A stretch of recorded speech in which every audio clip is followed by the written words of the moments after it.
Nicolau Maquiavel foi um escritor, político, diplomata, historiador e pensador italiano. Autor da obra-prima, O Príncipe. É considerado o pai da ciência política.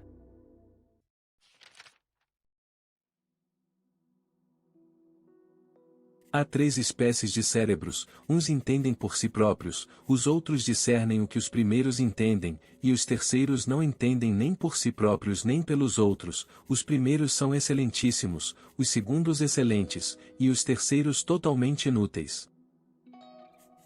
Nunca se deve deixar que aconteça uma desordem para evitar uma guerra, pois ela é inevitável, mas, sendo protelada, resulta em tua desvantagem. Os que vencem, não importa como vençam, nunca conquistam a vergonha. Uma mudança deixa sempre patamares para uma nova mudança. Quem seja a causa de alguém se tornar poderoso, desgraça-se a si próprio, pois esse poder é produzido por si quer através de engenho quer de força, e ambos são suspeitos para aquele que subiu à posição de poder. Tendo o príncipe necessidade de saber usar bem a natureza do animal, deve escolher a raposa e o leão, pois o leão não sabe se defender das armadilhas e a raposa não sabe se defender da força bruta dos lobos. Portanto é preciso ser raposa, para conhecer as armadilhas e leão, para aterrorizar os lobos.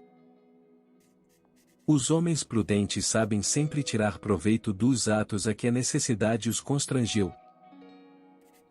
Todos veem o que você parece ser, mas poucos sabem o que você realmente é. Eu creio que um dos princípios essenciais da sabedoria é o de se abster das ameaças verbais ou insultos. As injúrias devem ser feitas todas de uma só vez, a fim de que, saboreando-as menos, ofendam menos, e os benefícios devem ser feitos pouco a pouco, a fim de que sejam mais bem saboreados. Quanto mais próximo o homem estiver de um desejo, mais o deseja, e se não consegue realizá-lo, maior dor sente. Quem se torna senhor de uma cidade habituada a viver em liberdade e não a destrói, espera para ser destruído por ela. O desejo de conquistar é realmente muito natural e comum, e, sempre que os homens conseguem satisfazê-lo, são louvados, nunca censurados, mas, quando não conseguem e querem satisfazê-lo de qualquer modo, é que estão em erro, e são merecedores de censura.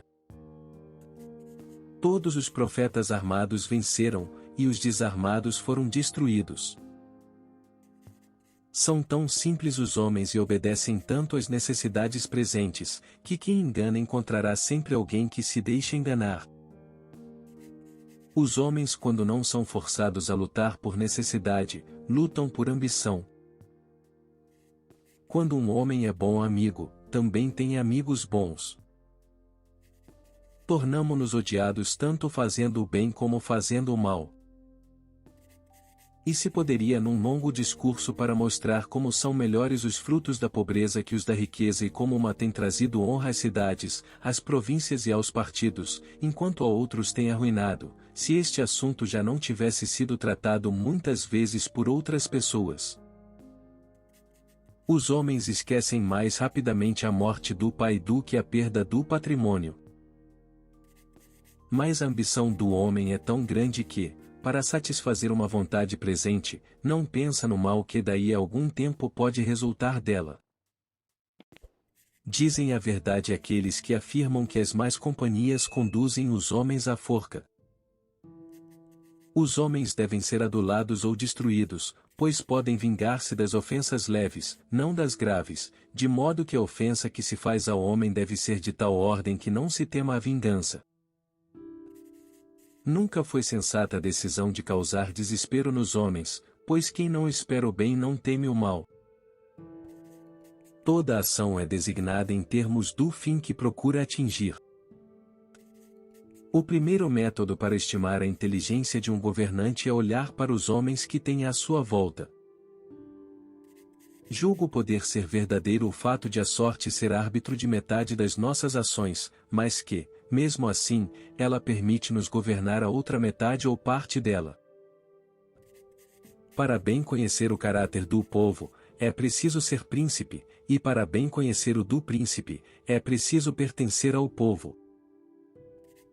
Nenhum indício melhor se pode ter a respeito de um homem do que a companhia que frequenta, o que tem companheiros decentes e honestos adquire, merecidamente, bom nome, porque é impossível que não tenha alguma semelhança com eles. Não é a intenção que valida um ato, mas seu resultado.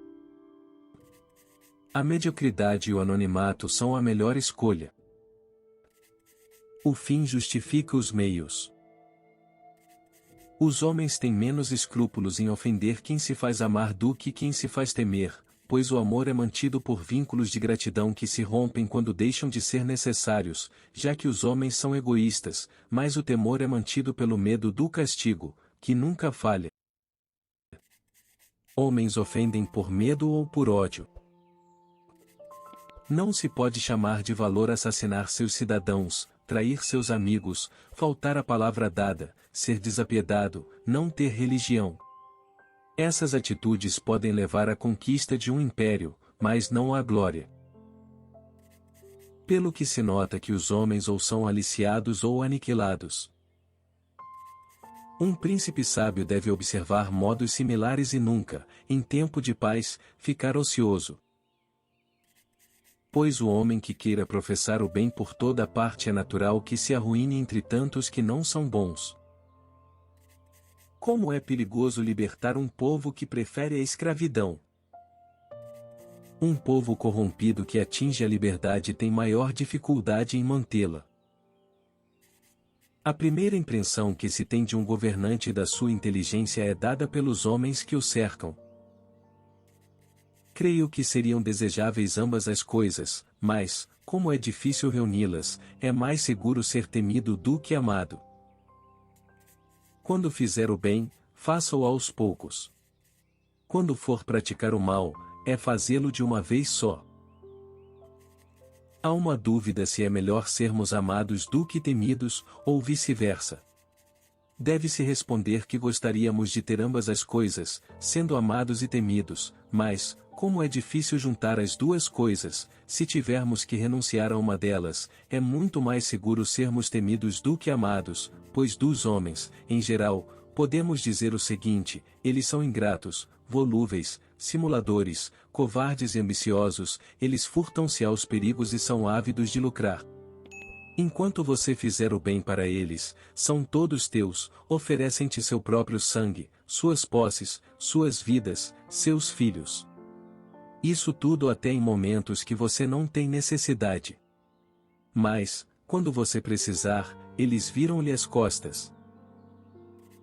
Deve o conquistador exercer todas aquelas ofensas que se lhe tornem necessárias, fazendo-as a um tempo só para não precisar renová-las a cada dia e poder, assim, dar segurança aos homens e conquistá-los com benefícios.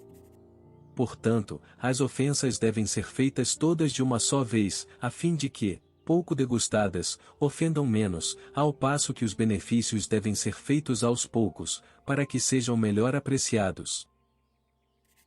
Não há outro meio de guardar-se da adulação, a não ser fazendo com que os homens entendam que não te ofendem dizendo a verdade, mas quando todos podem dizer-te a verdade, passam a faltar-te com a reverência.